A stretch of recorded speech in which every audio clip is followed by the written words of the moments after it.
இந்த வருடம் பழுத்த மாம்பழம், ஒட்டு மாம்பழம், நாட்டு ரக ஒட்டு மாம்பழம். இது மரத்திலே பழுத்த பழம்.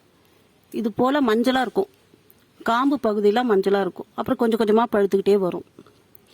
இயற்கையே உரம் போட்டு இது நாங்கள் மரம் வளர்த்ததால் மரத்திலே பழுத்த பழத்தை நாங்கள் இன்றைக்கி ஜூஸ் கட் பண்ணி ஜூஸ் தயார் பண்ண போகிறோம்.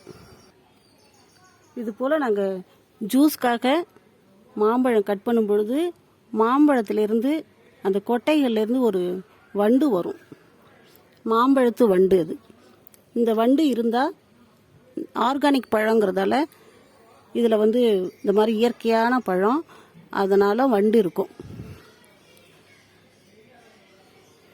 இந்த மாம்பழ வண்டு இருந்தால் அந்த பழம் சுவையாகவும் இருக்கும், உடம்புக்கும் எந்த தீங்கும் வராது சாப்பிடும் பொழுது.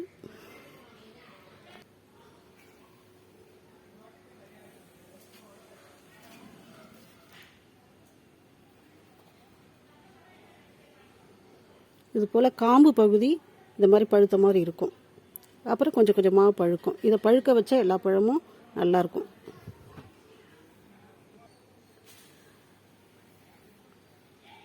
இப்போ நாங்கள் ஜூஸ்க்காக கட் பண்ணி வச்சுருக்கோம் பழத்தை.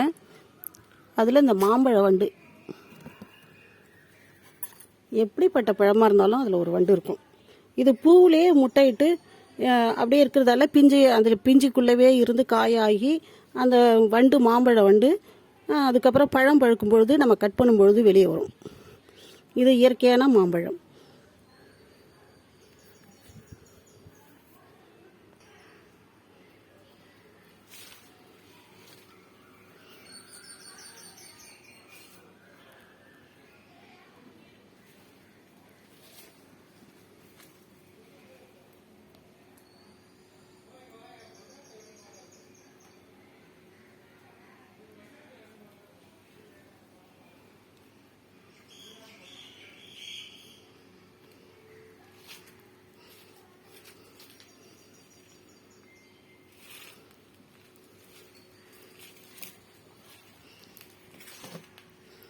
இது மாதிரி நாங்கள் மரத்தடியிலேயே பழத்தை எடுத்து இங்கேயே கட் பண்ணி சாப்பிடுவோம்.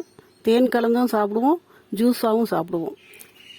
அர்ச்சனாவுக்கு அப்பா இன்னைக்கு மாம்பழம் கட் பண்ணி தர சொன்னாங்க. அதனால் நான் இன்னைக்கு மாம்பழம் கட் பண்ணி ஜூஸ் பண்ணி தரேன். அர்ச்சனா, இந்த வண்டு பார்த்தியா? மாம்பழ வண்டு.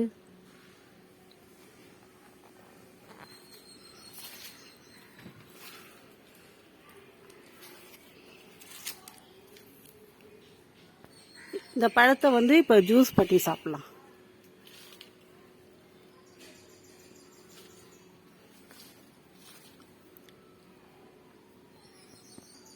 இது நான் ஜூஸ் தயார் பண்ண போகிறேன். நன்றி.